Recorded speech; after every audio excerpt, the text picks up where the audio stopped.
High ক্যামেরাটা ঘুরিয়ে দেখা যে মেহরাব সিদ্দিকী বাপ দাদার ওয়াজ করছে, ঘুরা ঘুরা ঘুরিয়ে দেখা যে বাপ দাদার কথা বলছে, তাও কত মানুষ হা করে বসে শুনছে। ঘুরা কে দেখ আমার বাপ দাদার কথা শুনছে বসে। সুবহানাল্লাহ বলে, জোরে বলেন সুবহানাল্লাহ।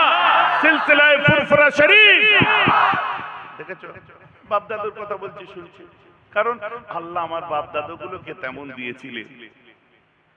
তুমি বেশি এগিয়ে গেলে আমার আরেক দাদুকে নিয়ে তোমরা ওয়াজ করো, তাহলে ওটা বন্ধ করে দাও। তিনি হলেন হযরতে খলিফাতুল মুসলিমিন আমিরুল মুমিনিন হুজুর হযরতে আবু বকর সিদ্দিক রাহমাতুল্লাহ আলাইহি। উনি কিন্তু আমার দাদু, ওনাকে নিয়ে ওয়াজ বন্ধ করতে হবে।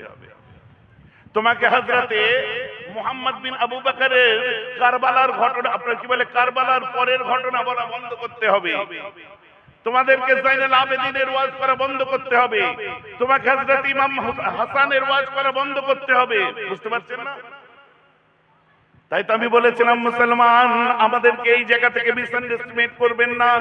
আরেকবার পুনর্ওয়াজ শুনে দিই আপনাদের সঙ্গে সম্পর্ক মেহরাবের। মেহরাব ওয়াজ করছে তার বাপের, তার দাদর, তার বাপের সম্পর্ক হচ্ছে মুফতি আজমের সঙ্গে, তার নিসবত হচ্ছে মুজাদ্দিদে জামান দাদা হুজুরের সঙ্গে, তার নিসবত হচ্ছে হযরত শাহ সুফি ফতেহ আলী বাইসির সঙ্গে, তার নিসবত হচ্ছে হযরত নূর মোহাম্মদ চাঁদগামীর সঙ্গে, তার নিসবত হচ্ছে হযরত সৈয়দ আহমদ বেলুবির সঙ্গে, তাবকা মুসলসল হযরত মাসুম রব্বানী আব্দুল্লাহ আব্দুল্লাহ মুস্তাফা মাদানী, তাদের সম্পর্ক হযরত মাসুম রব্বানী, তার সঙ্গে সম্পর্ক হুজুর হযরত মুজাদ্দিদ আল ফিসানির সঙ্গে দিক দিয়ে চলে যান আব্দুল্লাহ মুহাদ্দিস দেলবি, শাহ ওলিউল্লাহ মুহাদ্দিস দেলবি, আব্দুল আজিজ মুহাদ্দিস দেলবি, আব্দুর রহিম মুহাদ্দিস, এইভাবে তাবকা মুসলসল সম্পর্ক হযরত নাসিরউদ্দিন চিরাগী দিল্লির সঙ্গে, তার সঙ্গে নিসবত হচ্ছে হযরত খাজা কুতুবউদ্দিন বখতিয়ার কাকি নিজামউদ্দিন আউলিয়ার সঙ্গে, এদের সঙ্গে সম্পর্ক হচ্ছে হযরত খাজা মাইনুদ্দিন চিশতির সঙ্গে, তার সম্পর্ক হচ্ছে হযরত উসমান হারুনির সঙ্গে দিয়ে চলে যান ইব্রাহিম আদম বন্নুরি বাহাউদ্দিন নকশবন্দি, এদের সম্পর্ক খাজা বাকি বিল্লাহর সঙ্গে, এদের সম্পর্ক তাবকা মুসলসল হযরত আব্দুর রাজ্জাকের সাথে, আব্দুর রাজ্জাকের সম্পর্ক তার আব্বা